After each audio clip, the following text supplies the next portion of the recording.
Salut et bienvenue à tous dans cette formation dédiée à l'apprentissage du langage de programmation que je citais, le C++.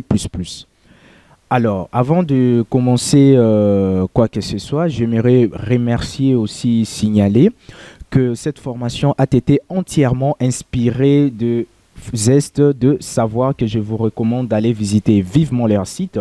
Vous ne serez jamais déçus de leur tutoriel qu'ils proposent. Alors, revenons-en à nos moutons. Le C++. Alors, le plus curieux d'entre vous, certainement, se pose déjà les questions. Par exemple, concrètement, c'est quoi le C++? Et pourquoi commencer par le C++? Et que vais-je savoir faire en sortant de ces tutoriels? Alors, avant de pouvoir répondre à toutes ces questions, j'aimerais bien poser déjà quelques bases par rapport à cette formation. Alors, ce qu'il faut déjà savoir de cette formation, premièrement, est que développer est un métier mis à part. Alors, pourquoi je le dis? Beaucoup de gens pensent que le développement, c'est juste le fait d'écrire du code. Non, non, non, non. Le développement ne consiste pas seulement à écrire du code. Le développement va au-delà du code. Parce que, à part l'écriture du code, il y a aussi une phase de réflexion.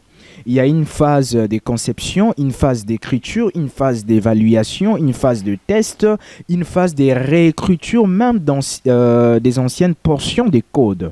Par exemple, s'il y avait eu un bug que vous avez remarqué lors de la phase test, il faut maintenant après réécrire cette portion des codes. Et maintenant, à part cela, il y a aussi une partie qui se joint aussi au développement. C'est par exemple la gestion des bases de données, l'usage du réseau, le management, la gestion de projets et il y en a tant d'autres. Alors, il faut bien citer le paragraphe qui est mentionné un peu plus bas ici, qui est la cruelle vérité qui se cache derrière tout ça, c'est que ce cours ne fera pas de vous des experts en C++. Non, je ne suis pas là pour vous mentir, je suis là pour vous former. Et en aucun cas, ce cours vous fera de vous des experts en C++. Pourquoi? Parce que le C++, c'est un langage, oui, certes, c'est facile à utiliser, mais c'est aussi très complexe, dont les fonctionnalités les plus puissantes demandent, soit nécessitent, beaucoup de temps pour être maîtrisé. Alors, à part ça, votre part du travail, qu'est-ce qu'on nous dit ici?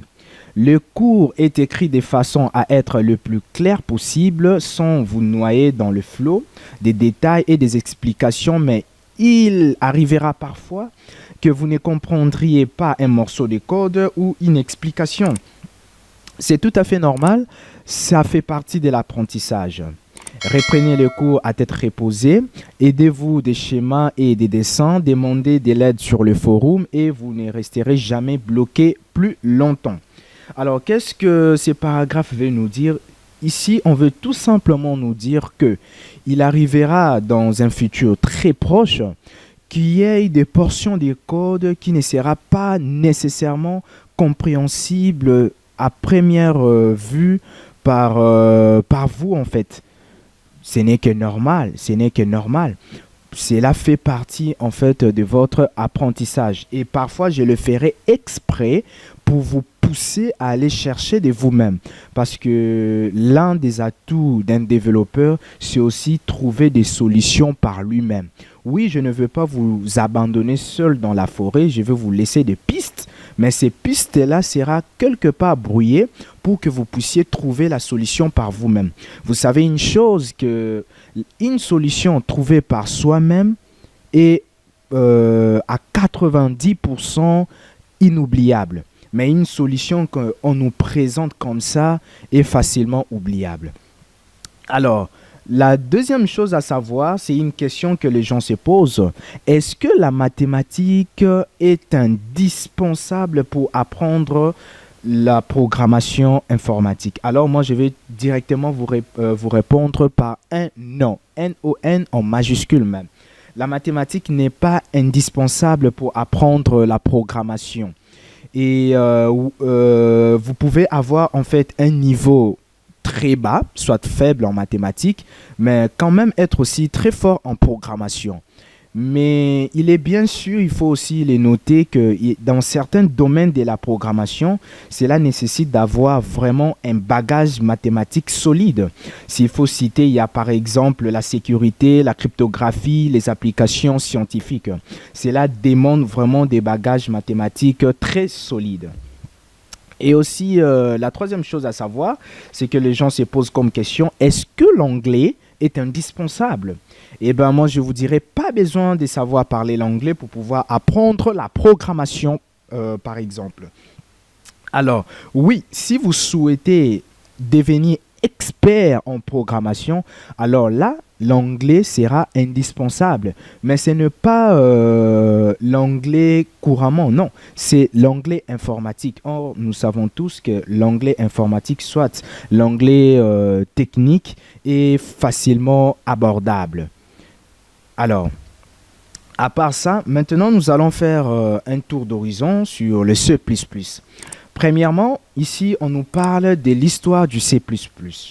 Alors, faisons un plongeon dans l'histoire et revenons dans les années 70.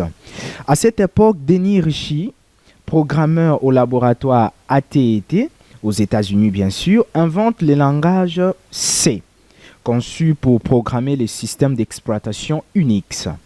Ce langage devint très populaire à tel point qu'il est encore beaucoup utilisé aujourd'hui. Dans l'écriture, par exemple, du système d'exploitation Linux. Puis, un peu plus tard, c'est-à-dire 10 ans après, autour des années 80, M. Stroustrup, lui aussi développeur au laboratoire AT&T, décida de prendre le langage C comme base et de lui ajouter des fonctionnalités issues d'un autre langage appelé Simula. Ce langage devint alors le C of class, c'est-à-dire le C que M. Stroustrup a eu à additionner avec certaines fonctionnalités ont donné naissance à un nouveau langage qu'on appelait à cette époque le C with class. Le C with class. Finalement, en 83, le créateur du C with class, estimant que le nom de son langage était trop réducteur au vu de toutes ses fonctionnalités, soit au vu de tous les ajouts apportés au C. Alors, il décida maintenant de le renommer par le C++, ou soit en français le C++. Mais l'histoire ne s'arrête pas là. Au contraire, c'est-à-dire d'en établir les règles officielles. Ce travail des langues Allen s'acheva en 1998 plutôt, excusez-moi. Cette version est aussi souvent nommée le C++ 98. Ensuite, en 2003, des corrections ont été apportées et l'on obtient le C 03 qu'on appelle le C++ 2003. Puis le nouveau chantier titanesque est mis en place pour améliorer encore plus le C++, ce qui aboutit 8 ans plus tard en 2011 à la sortie du C++ 11, jugé par beaucoup de développeurs, y compris moi bien sûr, comme étant la renaissance du C++. Alors, déjà, je vais signaler quelque chose. Peut-être que vous avez déjà suivi un cours sur le C++ au niveau du célèbre site Open Classrooms. Alors, ces cours étaient conçus, donc c'est là-bas, on utilise plus le C++ 98 et le C++ 2003. Mais dans cette formation, moi, je vais vous apprendre le C++ 11 et 14. Bien sûr, je vais aussi survoler les C++ 2017 et le C++ 2020. Alors, maintenant, pourquoi apprendre le C++? Premièrement, déjà par rapport à sa popularité. Le C++, c'est l'un des langages les plus populaires de la planète. Et il y a pas mal de logiciels qui ont été déjà créés, développés en C++, même dans le domaine de la robotique aussi. Et surtout dans le domaine des jeux vidéo, là, c'est vraiment incontournable. Il faudrait connaître le C++ avec le framework Unreal Engine. Et il y a aussi, il faut aussi citer un point fort du C++, c'est aussi sa rapidité.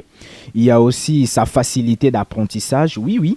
Il y a des gens qui oseront, par exemple, de me contredire que le C++ est un langage qui est très complexe par rapport même au C. Et là, j'aimerais bien sûr vous expliciter là-dessus que depuis la version 2011 du C++, le C++ est maintenant beaucoup plus facile à pouvoir apprendre. Et un autre point fort du C++, c'est son ancienneté. Donc déjà 30 ans, et ben, c'est que ce langage a eu à faire vraiment du chemin. Il y a aussi son évolution, comme je vous ai dit. Premièrement, on était du C++ 98 et puis le C++ 2003. Et après, il y a eu naissance du C++ 2011 qui était la renaissance du C++. Et puis, 3 ans après, il y a eu une mise à jour, c'est-à-dire en 2014 et encore en 2017, puis 20 encore en 2020. Donc, chaque 3 ans, il y a une mise à jour du C++. Tout dépend, ça peut être une mise à jour majeure, tout comme une mise à jour mineure. Alors, il faut aussi citer que le C++ est un langage qui est multi-paradigme. Qu'est-ce que cela veut dire? Qu'il n'impose pas une façon unique de concevoir et de découper ses programmes, mais laisse plutôt au développeur le libre choix de faire ce qu'il veut. Contrairement par exemple au Java ou soit au Python. Le C++, vous pouvez écrire votre programme entièrement en orienté objet, tout comme vous pouvez aussi écrire votre programme entièrement en procédural. Mais ce qui n'est pas possible en Java, par exemple. En Java, votre programme sera du début à la fin en orienté objet. Alors, bien entendu, le C++ n'est pas parfait. Il y a aussi ses inconvénients. Par exemple, son héritage du C. Et là, qu'est-ce qu'on nous dit? Le C++ est descendant du C, inventé dans les années 70. Certains de ses choix de conception adaptés pour l'époque sont plus problématiques aujourd'hui et le C++ traîne avec lui ce genre de problématiques. Il y a aussi sa complexité. Alors, qu'est-ce qu'on nous dit là? Qu'il ne faut pas se cacher. Avoir une certaine maîtrise du C++ est très long et demandera des années et d'expérience, notamment parce que certaines fonctionnalités les plus puissantes du C++ requièrent de bien connaître le base. Bon, c'est ce que je vous avais déjà dit. Le C++ est maintenant facile à pouvoir apprendre, mais cela n'exclut pas sa complexité. Et maintenant, troisièmement, il y a aussi sa bibliothèque standard. Bien qu'elle permette de faire beaucoup de choses, et d'ailleurs, nous n'aurons même pas le temps de pouvoir faire un tour d'horizon de toute sa bibliothèque, par exemple, elle n'offre pas de mécanismes natifs. Alors, qu'est-ce qu'on veut nous dire par là? Par exemple, la gestion des bases de données, la programmation en fenêtre, le réseau, et il y a beaucoup de choses. Contrairement, par exemple, au Python et au Java, déjà, leurs bibliothèques standards permettent de coder, par exemple, en réseau. Ils permettent des classes pour la gestion des bases de données, des classes pour la création des programmes en fenêtre, ce qui n'est pas du tout possible en C++. Mais cela n'empêche que dans cette formation, nous allons apprendre à créer un logiciel de chat, c'est-à-dire un mini WhatsApp. Oui, vous avez bien entendu, je vais vous apprendre à créer un mini WhatsApp. Et à part ça, nous allons aussi apprendre à créer un navigateur, c'est-à-dire, par exemple, créer un clone de Google Chrome, soit de Mozilla Firefox. Tout ça, on va l'apprendre quand on sera après la programmation orientée objet en C++. Et maintenant, sa documentation comme quatrième point, on nous dit en programmation, il y a des réflexes à adopter le plus rapidement possible. Et quels sont ces réflexes? Par exemple, s'il y a un objet, soit une fonction, que je vais par exemple utiliser, ou soit que vous allez peut-être voir et que vous ne comprenez pas, votre premier réflexe sera de pouvoir aller visiter dans la documentation, savoir qu'est-ce que cet objet ou soit cette fonction fait en réalité.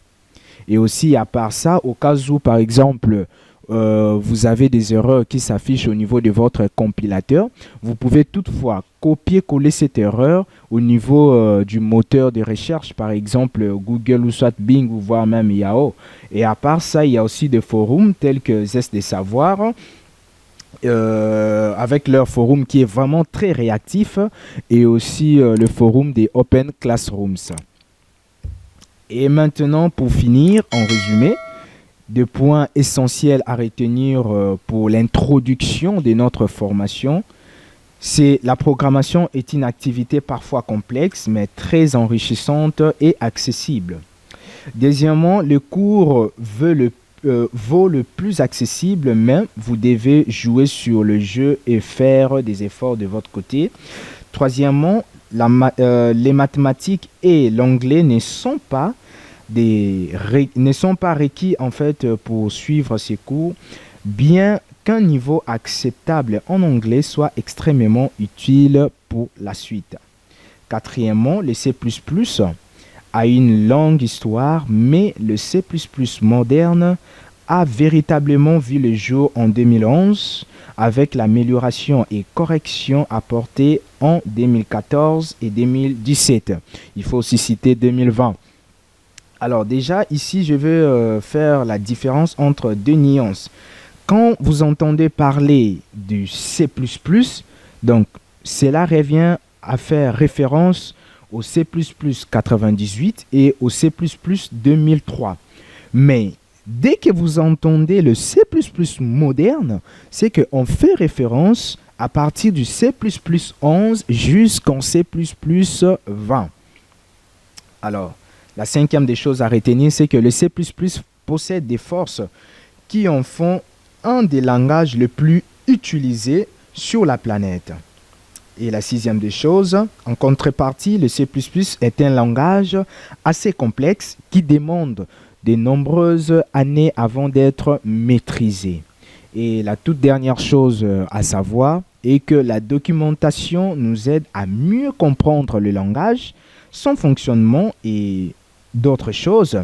Elle est aussi écrite entièrement en anglais. Oui, je dois vous dire la vérité, la documentation du C++ est entièrement en anglais.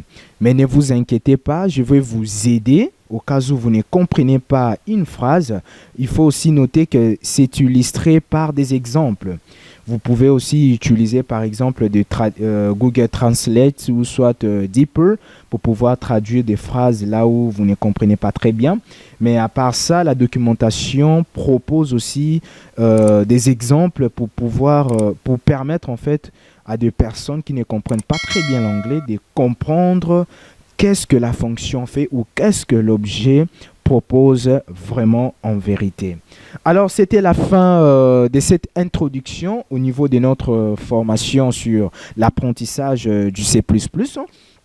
Alors, comme ça, on s'est dit à vendredi prochain. Ciao, ciao.